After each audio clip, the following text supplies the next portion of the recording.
பிப்ரவரி 3ஆம் தேதி வெளியான உணர்வு பேப்பரில் போதையை தூண்டும் இசை என்ற செய்தி வெளியானது. அதில் மது அருந்துவது, இசைக்கருவி ஆகியவற்றை ரசுல்லா தடை செய்வதாக செய்தி வந்தது.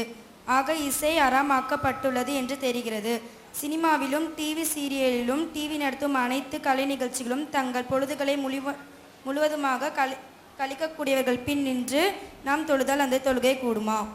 அதாவது என்ன கேட்குறாங்கன்னா, இந்த ஆடல் பாடல் இசை இதுகளெல்லாம் மார்க்கத்தில் தடுக்கப்பட்டிருக்கிறது, இது தெரிஞ்சிருக்குது.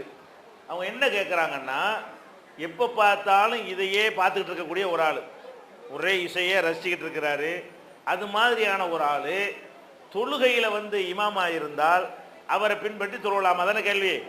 அதுதான் கேள்வி. அந்த இசை கூடுமாங்கிற கேள்வியும் கேட்கல. இசையில் பார்த்து ரசித்து கொண்டிருக்கக்கூடிய ஒருத்தர் பள்ளி வாசலில் இமாமாக தொழுகைக்கு ஜமாத் தொழுகை நடத்துவாரையானால் அவரை ஃபாலோ பண்ணலாமா அப்படின்னு கேட்குறாங்க.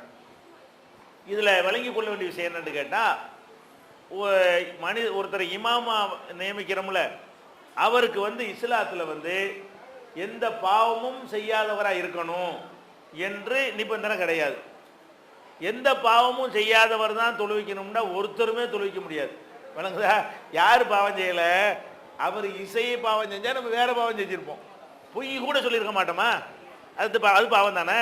ஒரு கோல் கூட சொல்லியிருக்க மாட்டோமா? ஒரு புறம் கூட பேசியிருக்க மாட்டோமா? நம்மள்ட்ட இருக்க தான் செய்யுது. எல்லாத்தையும் என்ன இருக்கிறது, அது அடுத்தவரை புண்படுத்தியிருப்போம், மாமியார் மருமகன் சண்டை போடுவீங்க, அதெல்லாம் பாவம் தானே, தப்பான சண்டையாக இருந்தால். அப்போ பாவமே செய்யாத ஒரு ஆள் தான் தொழுவை நடத்தணும்னு சொன்னால் மலக்கத்தான் கொண்டு வரணும். மனுஷன் தொழுவிக்க முடியாது.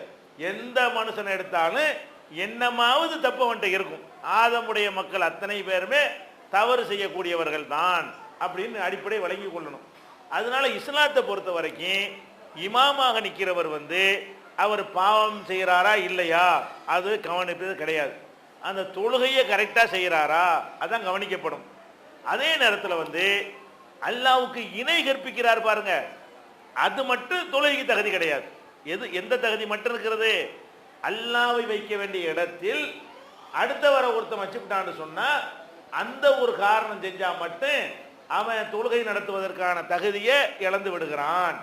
அது குர்ஆன்ல அல்லாஹ் சொல்லி காட்டுறான். அப்படி சொல்றான், மாகாணலில் முஷ்ரிக்கீன ஐயாமுரு மசாஜித் அல்லாஹ், அல்லாஹ்வுக்கு இணை கற்பிக்கக்கூடியவர்கள் பள்ளி வாசல்களை நிர்வகிக்க கூடாது. பள்ளி வாசல் நிர்வகிக்கிறதுனா என்ன? இந்த காலத்தில் நிர்வகிக்கிறதுனா லைட்டு பில் கட்டுறது, வெள்ளை அடிக்கிறது, பாய் விரிக்கிறதுன்னு சொல்லலாம். அந்த காலத்தில் குடிசையை போட்டிருக்கும் என்ன நிர்வகிக்க, தொழுவிக்கிறதா நிர்வகிக்கிறது. அந்த காலத்தில் நிர்வாகம்னா என்ன அர்த்தம், இபாதத்து தான் அதில் உள்ள நிர்வாகமே தவிர, அந்த காலத்தில் தட்டுப்பந்தல் போட்டு தானே பள்ளிவாசம் வச்சுருந்தாங்க.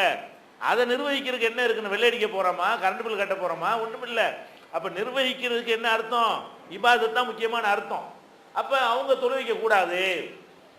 இதை தவிர எந்த மாதிரியான தவறு ஒருத்தர் செஞ்சிருந்தாலும் அவர் அந்த தவறுக்குரிய தண்டனையை அவர் பெறுவார். தௌபா செய்யாவிட்டால், அல்லாஹ் மன்னிக்காவிட்டால் தண்டனையை பெறுவார். அல்லாஹ் மன்னித்து விட்டால் அதிலிருந்து கூட தப்பித்துக் கொள்வார். ஆனால் ஒரு தவறு செய்கிறார் என்ற காரணத்திற்காக அவர் தொழுகை நடத்துகிற தகுதி இழப்பார்னு சொன்னால் அப்படி கிடையாது மார்க்கத்தில். இந்த செயலுக்காக தொழுவிக்க கூடாதுன்னா இன்னொருத்தர் என்ன செய்வார், இன்னொருத்தர் நிப்பாட்டுவோமா, அவர் வேற ஒன்று சுட்டி காட்டுவாங்க, இவர் இந்த பண்ணியிருக்காரு அவரை நிப்பாட்டக்கூடாது. இன்னொருத்தர் நிப்பாட்டுவோமா, அவர் இது செஞ்சிருக்காருப்பாங்க. கடைசியில் பார்த்தா என்ன செய்யும், ஒருத்தருமே தொழுவிக்க முடியாமல் போயிடும். அதனால தொழுகை நடத்துவதற்கும் ஒரு மனிதனுடைய தனிப்பட்ட செயல்களுக்கும் எந்த விதமான சம்பந்தமும் கிடையாது. அல்லாஹ்வுக்கு இணை கற்பிச்சார்னா மட்டும் என்ன செய்யக்கூடாது, அவரை இமாமாக ஏற்றுக்கொள்ளக்கூடாது. ஆனால் இந்த மாதிரியான பாவங்களில் இருந்தவர் என்ன செய்யணும், விலகி கொள்ள வேண்டும். இந்த மாதிரியான தவறான காரியங்கள் என்ன செய்யணும், விலகி கொள்வது. அது லேசா சொல்றேன்னு நினைச்சிடக்கூடாது. பாவங்களும் விலகி கொள்ளத்தான் வேண்டும். அதற்கெல்லாம் அல்லாஹ் பார்த்துட்டு இருக்கா, அதெல்லாம் கேள்வி கேட்பான்.